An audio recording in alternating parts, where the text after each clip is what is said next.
معزز ناظرین کرام، یہ ایک عابد کی کہانی ہے۔ عابد نے خدا کی زیارت کے لیے 40 دن کا چلہ کھینچا۔ دن کو روزہ رکھتا اور رات کو قیام کرتا تھا۔ اعتکاف کی وجہ سے خدا کی مخلوق سے یکسر کٹا ہوا تھا۔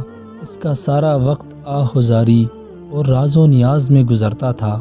36ویں رات اس عابد نے ایک آواز سنی، شام 6 بجے تانبے کے بازار میں فلاں تانبا ساز کی دکان پر جاؤ اور خدا کی زیارت کرو۔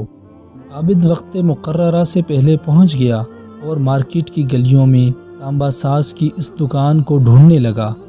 عابد کہتا ہے، میں نے ایک بوڑھی عورت کو دیکھا جو تانبے کی دیچکی پکڑے ہوئے تھی اور اسے ہر تانبا ساز کو دکھا رہی تھی۔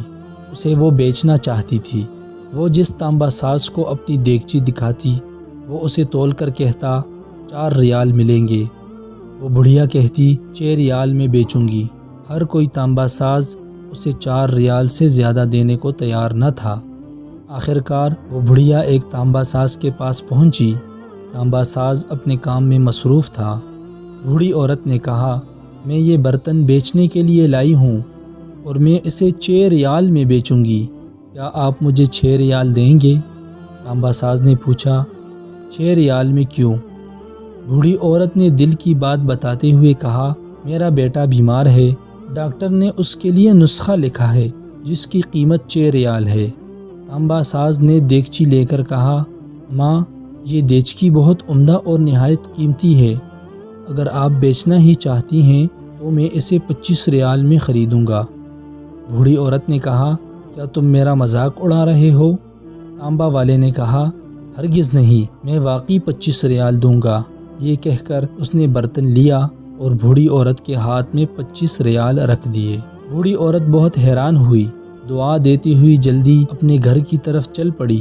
عابد کہتا ہے، میں یہ سارا ماجرا دیکھ رہا تھا۔ جب وہ بوڑھی عورت چلی گئی تو میں نے تانبے کی دکان والے سے کہا، چچا، لگتا ہے آپ کو کاروبار نہیں آتا۔ بازار میں کم و بیش سبھی تانبے والے اس دیچکی کو تولتے تھے تو 4 ریال سے زیادہ کسی نے اس کی قیمت نہیں لگائی، اور آپ نے 25 ریال میں اسے خریدا۔ بوڑھے تانبا ساز نے کہا، میں نے برتن نہیں خریدا، میں نے اس کے بچے کا نسخہ خریدنے کے لیے اور 1 ہفتے تک اس کے بچے کی دیکھ بھال کے لیے پیسے دیے ہیں۔ میں نے اسے اس لیے یہ قیمت دی کہ گھر کا باقی سامان بیچنے کی نوبت نہ آئے۔ عابد کہتا ہے، میں سوچ میں پڑ گیا۔ اتنے میں ایک اور غیبی آواز آئی، چلہ کشی سے کوئی میری زیارت کا شرف حاصل نہیں کر سکتا۔ گرتے ہوں کو تھامو، غریب کا ہاتھ پکڑو، ہم خود تمہاری زیارت کو آئیں گے۔ وَهُوَ مَعَكُمْ أَيْنَمَا كُنتُمْ، وہ تمہارے ساتھ ہے جہاں بھی تم ہو۔